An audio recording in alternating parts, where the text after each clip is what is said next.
అందరికీ నమస్కారం. Welcome to మనం టీవీ. నేను మీ పవన్ బేస్వాడ. మనతో పాటు స్టూడియోలో అందుబాటులో ఉన్నారు ప్రముఖ సామాజిక రాజకీయ విశ్లేషకులు అప్సాన్ రాయేష్ గారు. సార్ నమస్తే. రఘురామకృష్ణరాజు కస్టోడియల్ టార్చర్ కేసులో ఇప్పటికే కొంతమంది అరెస్ట్ అయ్యారు, ఇంకా కొంతమంది విచారణ జరుగుతూ ఉంది. నిన్న గుంటూరు ప్రభుత్వ ఆసుపత్రి డాక్టర్ ప్రభావతి గారిని విచారణ కోసం పోలీసులు పిలిపించడం జరిగింది. ఈ నేపథ్యంలో గాయాలని గుర్తించలేను, నేను గైనకాలజిస్ట్ అంటూ ప్రభావతి గారు చెప్పిన ఆ విచారణలో చెప్పిన కొన్ని అంశాలు చర్చనీయాంశం అవుతున్నాయి. ఈ వ్యవహారాన్ని ఎలా చూడాలి, ప్రభావతి గారు చెప్పినటువంటి ఆ అంశాన్ని ముఖ్యంగా ఎలా చూడాలి? డాక్టర్ ప్రభావతి గారు గుంటూరు జనరల్ హాస్పిటల్ డాక్టర్గా నాకున్న సమాచారం మేరకు ఆమె మంచి సమర్థురాలైన డాక్టర్గానే నేను విన్నా. అంటే తన ప్రొఫెషన్లో ట్రీట్మెంట్ పరంగా చాలా పరిజ్ఞానం ఉన్న డాక్టర్గానే వినున్నా నేను. కానీ జగన్మోహన్ రెడ్డి గారి పాలనా హయాంలో జగన్మోహన్ రెడ్డి గారి ప్రభుత్వం వాళ్ళు చేసే తప్పుల్లో భాగస్వాములు అయిన కారణంగా ఈరోజు ఒక డాక్టర్గా 10 మంది గౌరవ మర్యాదలు అందుకోవాల్సిన స్టేజ్లో ఉన్నామే పోలీసు విచారణలు ఎదుర్కొని ఒక అక్యూజ్డ్గా కేసులో బుక్ అయి ఉండి పోలీసులు అడిగే ప్రశ్నలకి తలంచుకొని సమాధానం చెప్పాల్సిన నిస్సహాయ స్థితిలో పడిపోయింది కదా. అవును. మరి ఆమె ఆ స్థితిలో పడిపోయిందా, ఆమెను ఆ స్థితిలోకి నెట్టారా? ఆమె భర్త వైసీపీ నాయకుడు. ఓకే. నాకున్న సమాచారం మేరకు గుంటూరు నగరంలో వైసీపీలో క్రియాశీలకంగా ఉండే నాయకుడు అతను. ఓకే. మరి అతని ఆదేశాలు పాటించి డెఫినెట్గా రఘురామకృష్ణరాజు గారి కస్టోడియల్ టార్చర్ జరిగిన తర్వాత గుంటూరు జనరల్ హాస్పిటల్కి తీసుకొచ్చినప్పుడు ఆమె సమక్షంలోకే ఆయన్ని టెస్ట్ చేయించడానికి తీసుకొస్తారు కాబట్టి అక్కడ స్థానిక నాయకులు వాళ్ళు ఆయన్ని ప్రయోగిస్తారు ఆమె మీదకి. ఇది మన ప్రభుత్వం, మన పార్టీ. ఈ రఘురామకృష్ణరాజు మన ముఖ్యమంత్రికి వ్యతిరేకంగా మాట్లాడుతున్నాడు. మన వాళ్ళేదో 4 తగిలిచ్చారు కానీ ఆయనకి నువ్వు ఏమీ లేదు అని చెప్పని సర్టిఫికెట్ ఇవ్వాలి అని చెప్పని వాళ్ళు ఆయనతోటి ఆ మీద ఒత్తిడి పెట్టించి సర్టిఫికెట్ ఇప్పించారు. ఇప్పుడు మిమ్మల్ని ఎవరు ఇన్ఫ్లుయెన్స్ చేశారు అని చెప్పని పోలీసులు అడుగుతున్నారు. మా ఆయనే అని చెప్పని చెప్పాలి, చెప్పలేదు. అందుకని నాకేం తెలియదండి, నాకు అసలు మెడికల్ పరిజ్ఞానం కూడా లేదు,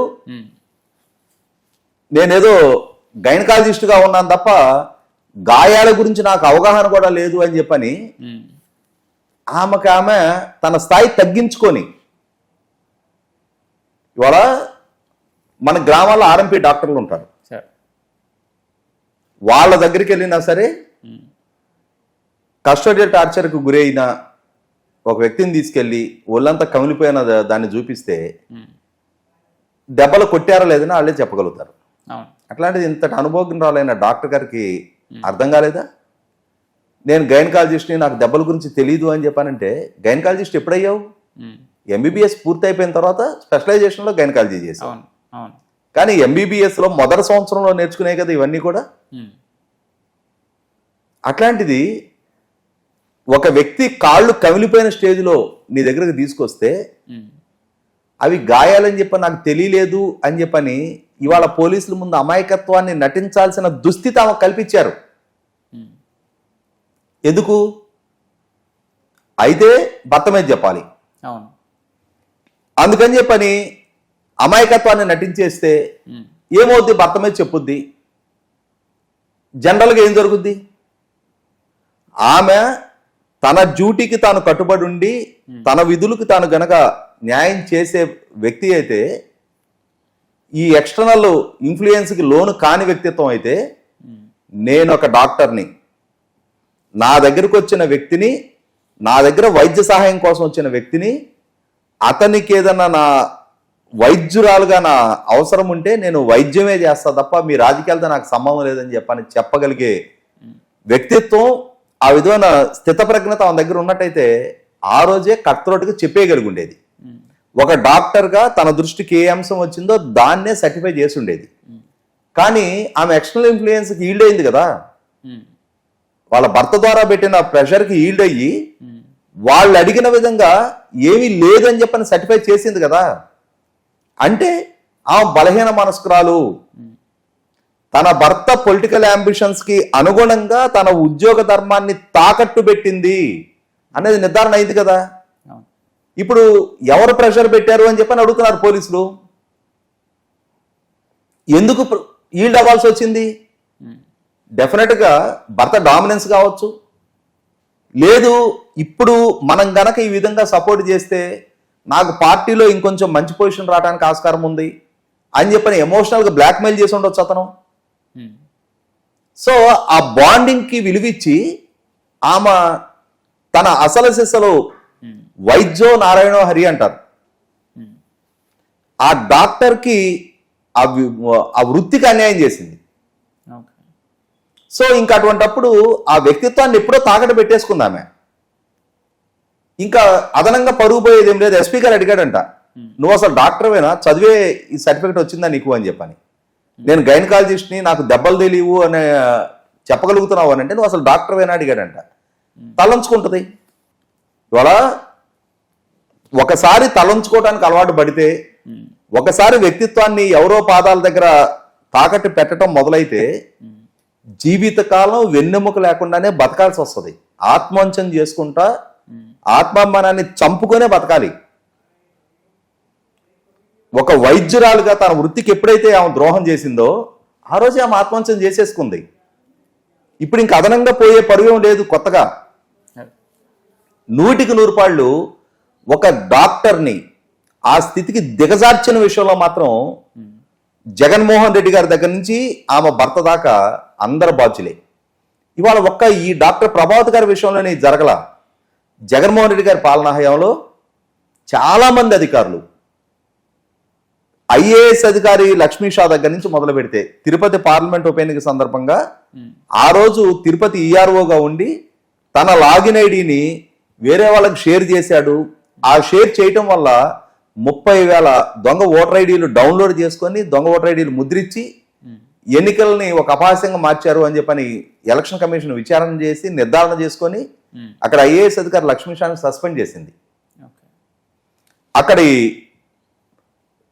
తిరుపతి డిప్యూటీ మున్సిపల్ కమిషనర్ అతన్ని సస్పెండ్ చేశారు. సిఏల్ని, ఎస్ఐల్ని, హెడ్ కానిస్టేబుల్ వరకు సస్పెండ్ చేశారు. ఉరవకొండ ఈఆర్ఓగా పనిచేసిన ZP CEO Bhaskar Reddy suspension గురయ్యాడు. ఇట్లా ఎంతమంది అధికారులు జగన్మోహన్ రెడ్డి గారి పాలనా హయాంలో బలిపశువులకు మారారు. ఇవాళ జగన్మోహన్ రెడ్డి గారి ఆదేశాలు పాటించినందుకు పిఎస్ఆర్ ఆంజనేయులు ఇదే కేసులో అక్యూజ్డ్గా ఉన్నాడు. పివి సునీల్ కుమార్ ఇదే కేసులో అక్యూజ్డ్గా ఉన్నాడు.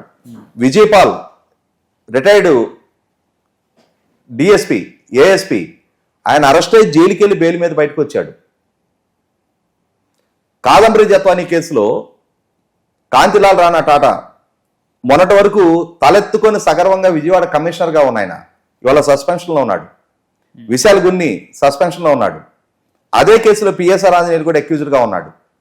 చాలామంది సిఐలు, ఏసీపీ స్థాయి అధికారులు సస్పెండ్ అయి ఉన్నారు, కేసులు నమోదై ఉన్నాయి. రాష్ట్ర వ్యాప్తంగా కొన్ని వందల మంది బిఎల్ఓలు సస్పెండ్ అయి ఉన్నారు.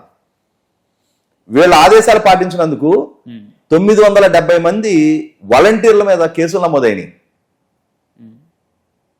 ఇవాళ డాక్టర్ ప్రభావతి కూడా కొండవీటి చేంతాడంత లిస్ట్ ఉంటే వాళ్ళలో ఒక ఆమెమా అంటే వాళ్ళ రాజకీయ ఎజెండాకి ఇంతమందిని బలిపశువులుగా మార్చారు. వాళ్ళ ఆదేశాలు పాటించిన పాపానికి మరి ఆ పాపంలో భాగస్వాములు అయినందుకు ఖచ్చితంగా ఆ పాపభారాన్ని మోసే తీరాలి. ఇవాళ ఒక డాక్టర్గా గౌరవప్రదంగా 10 మంది గౌరవ మర్యాదలు అందుకొని ఆమె నడిచి వస్తుంటే లేచి నిలబడాలి ప్రజలు. ఇవాళ ప్రత్యక్ష దేవుళ్ళుగా చూస్తాం డాక్టర్లని, ప్రాణాలు కాపాడేవాళ్ళు వాళ్ళు. అటువంటి వృత్తిలో ఉన్నామే వాళ్ళ ఒక దోషిగా, అక్యూజ్డ్గా విచారణను ఎదుర్కొనే దుస్థితి కల్పించిన ఘనత మాత్రం జగన్మోహన్ రెడ్డి గారి ప్రభుత్వానికి, జగన్మోహన్ రెడ్డి గారి ఆదేశాలు పాటించిన నాయకులకి, దాన్ని అమలు చేసిన అధికారులకి, ఆఖరికి ఏమనే విధంగా మౌలు చేయించిన ఆమె భర్తకి కూడా క్రెడిట్ దక్కుద్ది. Right, thank you so much.